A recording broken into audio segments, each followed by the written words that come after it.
Once, human sacrifices were something practiced in many cultures. Often, it was believed that a human sacrifice was needed for better crops, safety, prevention of natural disasters, and to appease gods. Today, however, this is almost non-existent, and in secular societies, it's considered murder. Let's explore some of these human sacrifices that took place in a different time period. This human sacrifice ritual was practiced mainly in Japan. The earliest recording of this ritual took place in 323 AD. During that year, the rivers Kitakawa and Mamuta began to overflow. The emperor at the time, who was Nintoku, said that in a dream he saw a person named Kawakubi and a person named Koromonoko living in two provinces.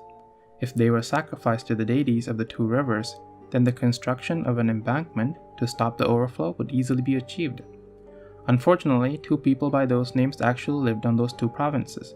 Most likely, they were common names at the time, and Kawakubi was thrown into the Kawahuni River with a prayer offered to the deity. The embankment was then constructed. Koromonoko, however, escaped being sacrificed. In another incident, in the 15th century, a woman was carrying a boy on her back and passing along the river Nagara. She was captured and then buried at the place where a bridge was then built. The Hitobashira tradition was almost always carried out right before a large construction project. These traditions were common until the late 16th century. Written in multiple Greek and Roman sources, Phoenicians sacrificed infants to their gods. In the anthropological sites, numerous skeletons of infants have been found.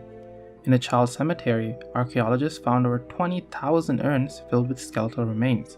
The children were supposedly sacrificed to the god Moloch. A statue of the god was erected in their city made out of bronze. The children were then placed on top of the statue. Due to the slope of the arms, the children would roll down and fall into a pit filled with fire. In other accounts, it's said that the children were already dead and that the parents killed them before being sacrificed. Whether these stories are true or not are disputed by some modern archaeologists. Both men and women were sacrificed to the river god Hebo as a tradition in the times of ancient China. They also carried out the tradition of burying slaves alive when their master had passed away. This was mostly common during the Shang and Shao dynasties.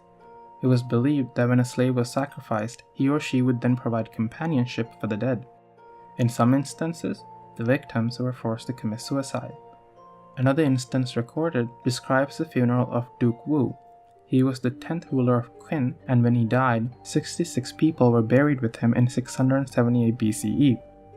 The 14th ruler, named Duke Mu, had 177 people buried with him, including 3 senior officials.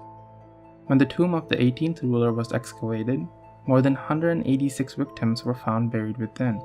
This practice continued until 384 BCE, when it was abolished by Duke Shan of Qin.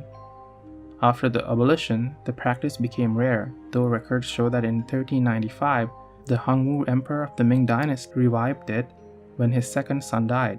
He sacrificed 2 of the prince's concubines. In 1464, the Shaitong emperor in his will forbade the practice of sacrifices for Ling emperors. The Mayans were famous for their sacrifices mainly because they believed the Mayan deities required blood offerings. So the sacrificing of living creatures became almost second nature to them. The offering of a human life was considered the ultimate sacrifice. High-status prisoners of war were sacrificed often to appease and gain favors from the deities. In fact, the practice kept going until the final stages of the Spanish conquest in the 17th century. The sacrifices are mentioned in Maya art, in hieroglyphic texts, and they have been verified archaeologically by the analysis of skeletal remains. The most common way of sacrificing a human was to decapitate them or to extract their heart. Before the heart was extracted, the sacrifice was stripped and painted blue. The victim was then placed on a rock and a knife made from flint was jabbed into the ribs just below the left breast. The heart was then ripped out while it was still beating. Other methods included shooting victims with arrows, throwing them into sinkholes, or entombing them alive. We hope you found this video interesting. Please subscribe and like for future content.